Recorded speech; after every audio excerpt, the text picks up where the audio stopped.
Hi guys! Hello Earth Signs, Gemini, Libra, and Aquarius. Welcome dito sa aking channel, Kapalaran 888. Welcome, welcome.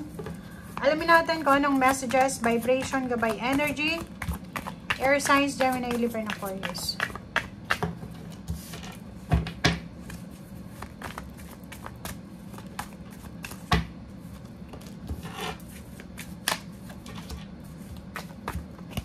Okay. Okay guys, number 16, number 12, number 28, 10, 24, 6. Sa araw na ito, mag-iingat kayo, Air Signs, Gemini, Libra, and Aquarius. Kasi may pera ka bang dala? Mag-iingat ka dahil posibleng manakawan ka sa araw na ito. Nakikita natin dito guys na number 16, mag-iingat ka rin kasi posibleng may mga tao sa paligid mo na pwede kang samantalahin. Pwedeng samantalahin yung kabutihan mo or samantalahin yung pagkakaroon mo ng pera or samantalahin kung ano man ito na weakness na mayroon ka. Okay, 24, 6, 1, 6, 7, 3, 10. Yun lang. Magta-travel ka ba? Babiyahe ka? May pupuntahan ka? Dokumento, basahing mabuti kung ano man yan na pipirmahan mo. Pag-isipang mabuti yung dapat na decision making. Privileged lady, sinasabi ng baraha sa'yo dito na may isang mayaman na babae, pwedeng babae o lalaki, ang posibleng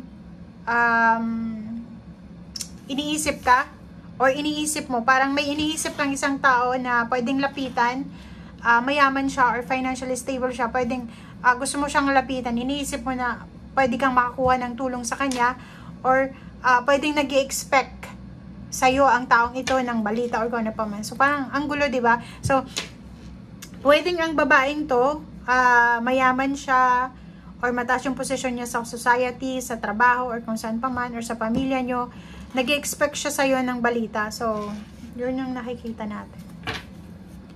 Okay, at ang next deck natin is tanungin natin ang mga spiritual helpers mo, guides, yung mga kamag-anak mo na wala na dito sa mundo, kung ano yung gusto nilang ipahiwatig sa'yo. Air Signs, Gemini, Libra, and Aquarius. Okay. So, ang message nila sa'yo, tears cleanse the soul. We will be together again. Wow. So, sabi sa'yo ng barahang to, siguro nakikita nila na umiiyak ka, marami kang pinagdadaanan sa buhay. Sinasabi ng baraha sa'yo dito, Air Signs, Gemini, Libra, and Aquarius, na huwag kang umiyak. I mean, huwag kang mag-alala. Okay lang umiyak. Okay lang malungkot. Okay lang ilabas yung kalungkutan. Okay lang yung kung anong nararamdaman mo. And sinasabi ng baraha, huwag kang malulungkot dahil parang sinasabi ng baraha na kahit wala na sila dito sa mundo, naandyan pa rin sila para i-assist ka, proteksyonan ka, gabayan ka, or kung ano man tong kailangan mo, naandyan pa rin sila.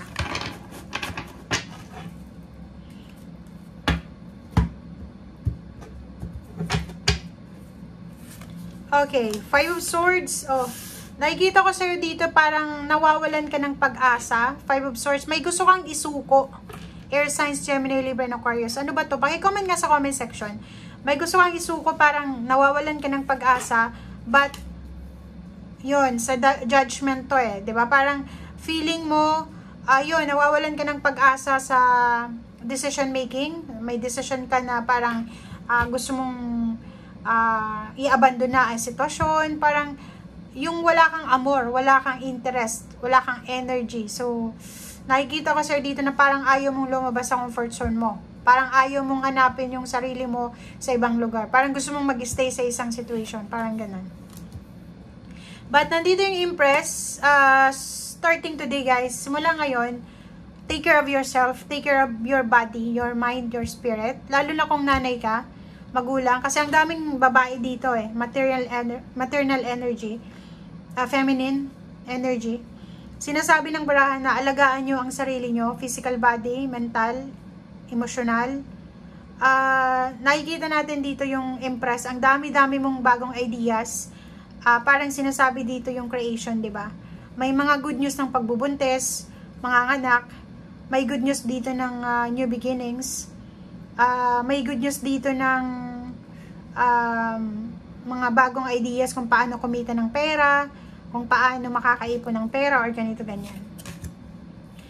Three of Pentacles, yun, no? 'Di ba? So, may naiisip ka ngayon.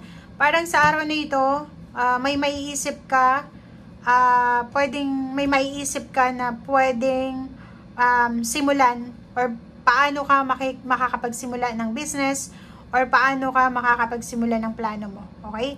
So, pwedeng maraming beses mo na itong pinag-isipan, pero today is, yun, magkakaroon ka ng energy, or ng lakas loob na, bakit kaya hindi ko simulan yung ganyan? Bakit kaya hindi ko gawin yan?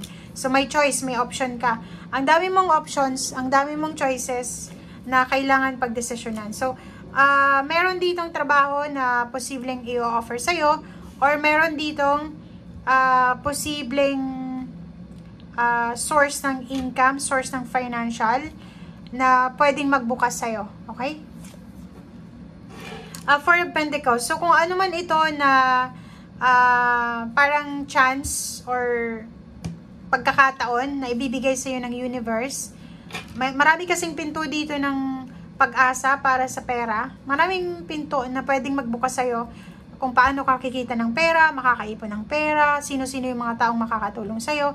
Nandito yung Four of Pentacles, sinasabi na may pagkakataon kang makaipon ng pera. Simula sa araw na ito, siguro yun yung pinaka-goal mo sa buhay is mag-ipon ng pera, magtipid, and balansehin yung mga perang pumapasok, lumalabas sa'yo. And Four of Swords, nakikita ko sa'yo dito na sa usaping pananalapi and emosyon, peaceful ka naman. Parang makakakuha ka ng peace and harmony ngayon sa araw na ito sa decision making. Okay? Or if ever man nahihirapan kang magdesisyon tungkol sa negosyo, sa trabaho, or kung ano pa man, sinasabi ng baraha sa'yo dito, huwag kang mag-alala kasi makukuha mo yung tama, yung kapayapaan dyan. So, like, ilang buwan ka na or ilang weeks ka nang nagko-contemplate sa kung saan kang company mag-a-apply or kung ano yung gagawin mo. Yung parang, nakafocus ka palagi sa overthinking, overanalyzing, masyado kang nag-a-analyze, hindi ka makatulog sa gabi. Siguro ang araw na ito is parang makakatulog ka ng maayos and makukuha mo yung tamang solusyon, may iisip mo yung tamang action. Okay? Five of Wands, mag-iingat ka, huwag kang masyadong mag-focus sa mga away, drama, negativity na yan, kasi hindi yan makakatulong sa'yo. Yun nga, nandito yung Empress, take care of your body, take care of your mind, be at peace. And, yun, wag kang masyadong papa-stress, lalo na sa araw na ito. Okay? Thank you guys. Bye!